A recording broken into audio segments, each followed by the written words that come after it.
A empresa tomou consciência de que existem outras partes interessadas.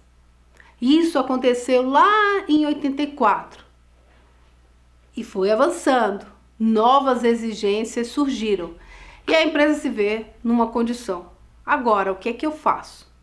Eu vou engajar com esses stakeholders, conversar com eles, interagir, ou vou tentar gerenciar? E nesse gerenciamento ter vantagem somente por parte da empresa? É isso que a gente vai ver. Engajamento ou gerenciamento dos stakeholders.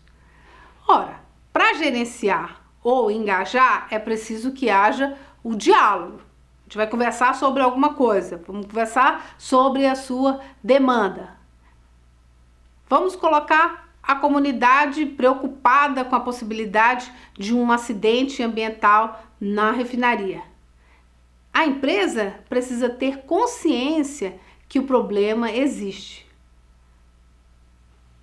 que realmente a comunidade tem razão de estar preocupada, existe um risco de acidente, mas eu preciso dizer para ela que esse risco é controlado e que eu estou comprometido na priorização e na obtenção de recursos para resolver essa questão.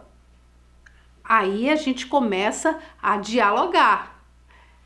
Vejo a preocupação da comunidade, mas mostro para essa comunidade que existe um projeto, que existem equipamentos de segurança, que no caso de uma emergência tem condições de atender a uma situação de emergência.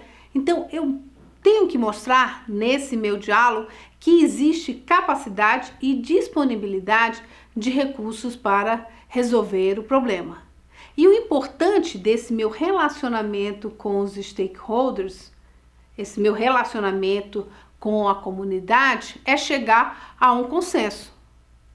Ok, a comunidade confia, ela aceita que existe o risco, mas existe uma relação de confiança com a empresa. E aí vem a sua licença social para operar. Apesar do risco, mas o risco está sob controle, existe um comprometimento, uma alocação de recursos. E daí a empresa engajou e consegue fazer o gerenciamento desses stakeholders. O que é gerenciamento? É uma tomada de decisões. Mas esse gerenciamento não é apenas em benefício da empresa, é em benefício das duas partes. Lembra do nosso modelo, do modelo que Freeman definiu na base da teoria dos stakeholders, as duas setinhas? Então, aqui existe uma troca.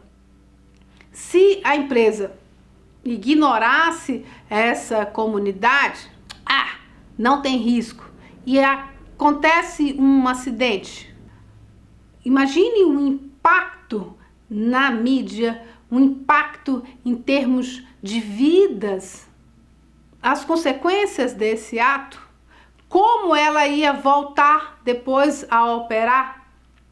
Tem um acidente super importante que aconteceu na década de 80, que se chamou o acidente de Bhopal, na Índia.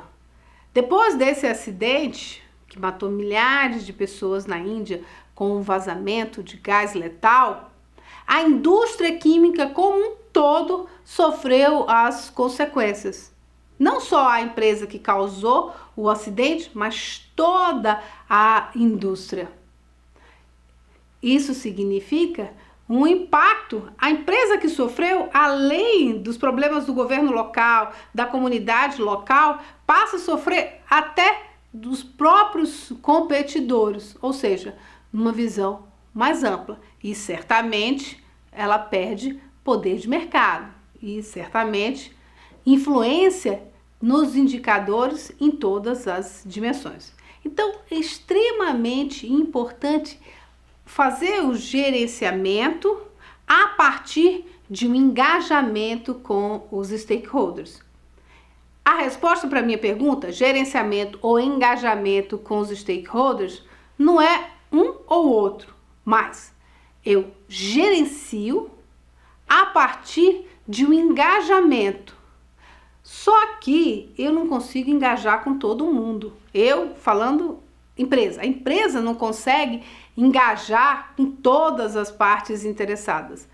O importante é selecionar os stakeholders e, tendo esses stakeholders que vão realmente impactar no desempenho da empresa, é estabelecer o diálogo.